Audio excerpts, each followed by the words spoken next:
সেটা বেদাত। আর এই যে মাইক্রোফোন রাসূলুল্লাহ সাল্লাল্লাহু আলাইহি ওয়াসাল্লামের যুগে ছিল না, মোবাইল রাসূলুল্লাহ সাল্লাল্লাহু আলাইহি ওয়াসাল্লামের যুগে ছিল না, ছিল কি? ছিল না। মাইক্রোফোন ছিল কি রাসূলুল্লাহ সাল্লাল্লাহু আলাইহি ওয়াসাল্লামের যুগে? ছিল না।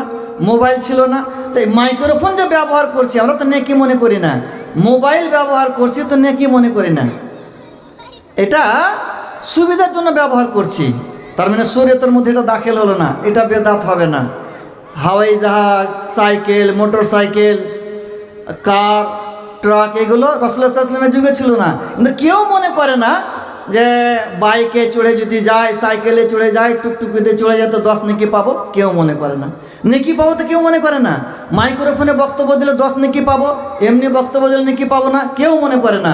মোবাইলে কথা বললে নেকি পাবো, কেউ মনে করে না। সুবিধার জন্য করছে, তাহলে মানে এটা শরীয়তের সঙ্গে সম্পর্ক হলো না। একটা হলো ইবাদত, একটা হলো মুআমালাত।